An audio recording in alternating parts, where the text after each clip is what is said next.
In today's video, I will show all the meals I'm cooking using the products we bought in our last grocery trip. If you didn't watch that video, I have the link in the description box below, and all the recipes will be down below also.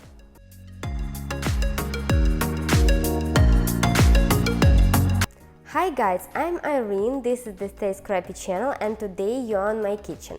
So, we visited 3 different stores and bought some groceries for the next month or so. And some of the products like meat or fish I need to freeze or cook right this same day. Yes, it will take a couple of hours, but later during a week or 2 I will have time to do other tasks and will cook less. The best is I will have a couple of ready-to-go meals and will save money by not going out to eat. So let's get started. First thing is to start with those recipes which take more cooking time but don't need my presence, so I can do something else in parallel. In my case, first I will put the whole chicken into the oven together with the pork loin. First I add salt, pepper and paprika and a little bit of oil to both the chicken and the pork. Now to the chicken I add a little bit of cayenne pepper, some honey as well as leftover minced garlic I had in the fridge. Now let's massage that chicken so the marinade will be distributed evenly.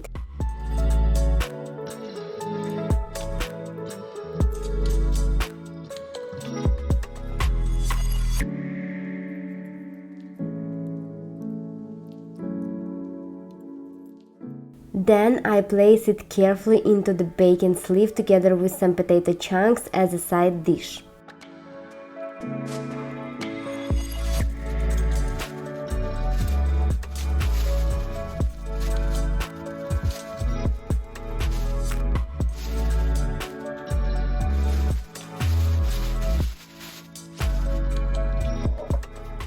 And don't forget about the heart, neck and gizzard. I forgot how they call altogether. Please remind me in the comments.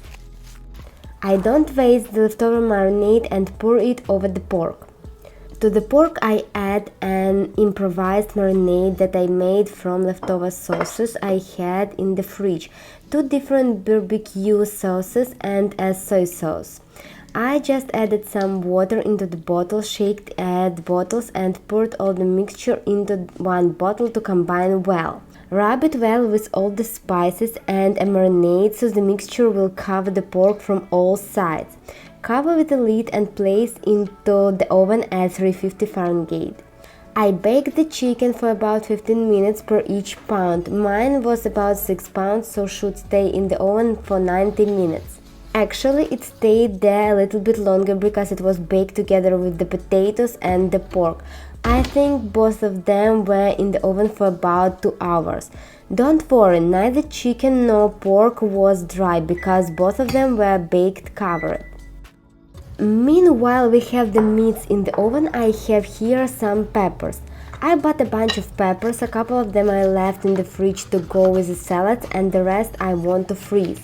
I will use them later for soups, pizza, or will add to the cooked beans.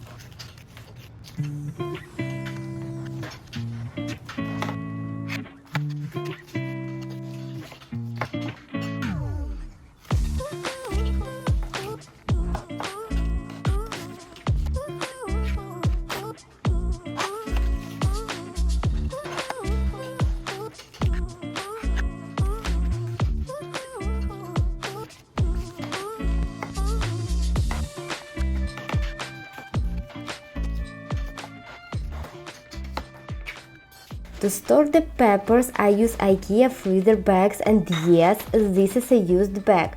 I use the bags, wash them well later and continue using for other ingredients. Don't forget to add a note to the bag reminding what's inside. I know I can write directly on a bag with a marker, but how to use later this bag if it already has some notes on it? So I just reuse the paper we got in the mail and stick it to the bag with a transparent tape. Now let's move to the carrot salad. To shred the carrots for this salad, ideally is to use a julienne mandolin. The one I use I brought from Ukraine and it is made from wood. It is about 5 years old, but on Amazon you can find sturdy plastic options. Be careful when using the mandolin. The blades are very sharp. Do you see how many leftover carrots I have in another bowl?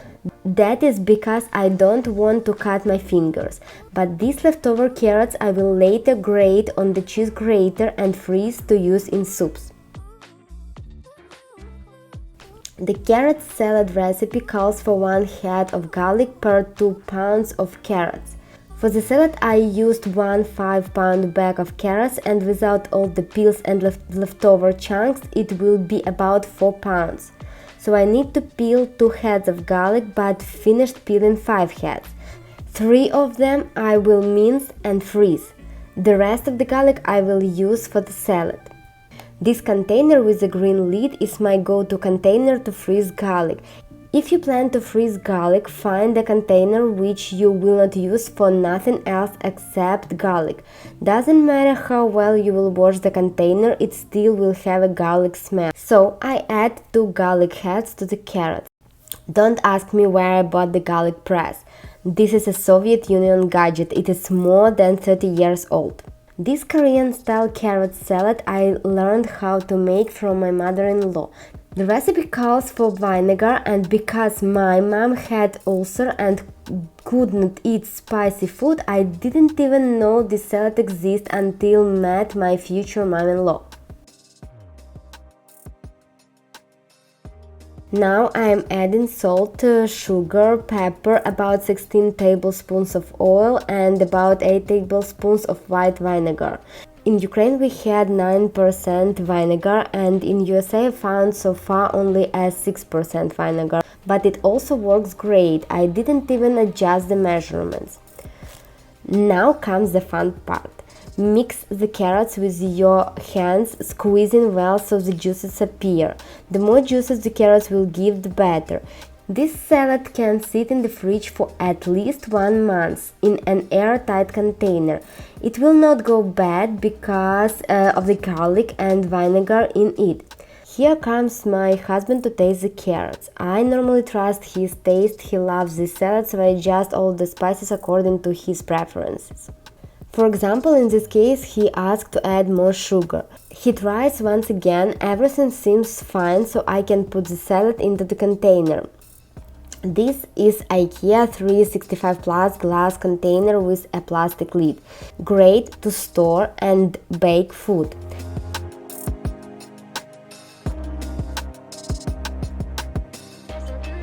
Our next step are bread croutons. I bought 4 French loaves from Walmart and will use 3 of them for the croutons, and 1 loaf will be used for Cuban sandwiches. The croutons I will serve with soups, and maybe will prepare a salad with croutons, Korean carrots I made earlier, some cooked chicken, dill pickles and cheese.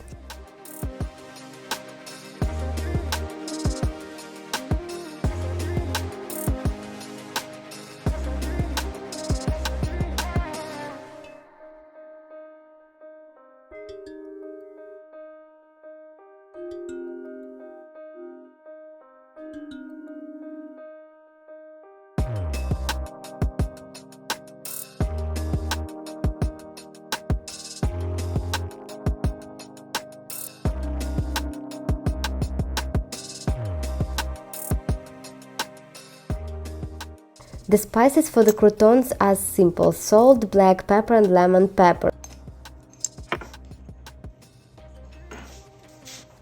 Sprinkle bread with some oil, mix well and transfer onto a baking sheet.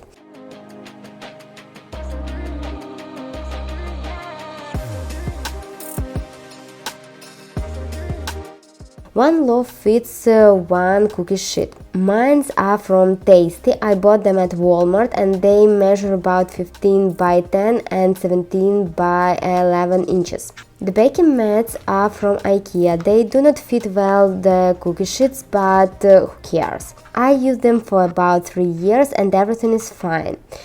They didn't change color, don't smell strange or something else.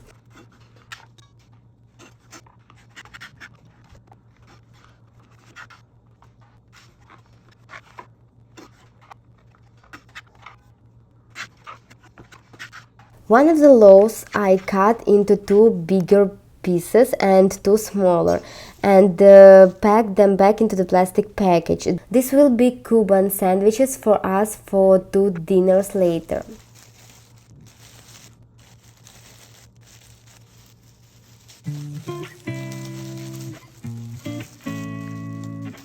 At this point, the chicken and pork were removed from the oven. I just didn't film that moment, so the future croutons can go into the oven. While the croutons were baking, I cooked scrambled eggs for the burritos and salted the salmon. I was charging the camera and didn't film that process, so we'll show you the salmon recipe in one of the next videos if it will be interesting for someone. But the main and only ingredients are salmon, salt and sugar. That is all. And here are the results for today's meal prep. Baked chicken with potatoes, salted salmon, Korean-style carrot salad, croutons, scrambled eggs, baked pork, leftover fat from the baked chicken, which is great for soups, and some more chicken. And I have cubed peppers in the freezer. It took me about 4 hours to prepare all this food. I used only an oven and a stove. It is a total time including baking time. Please note that while meat or croutons were baking, I was cutting and shredding the veggies or washing the dishes.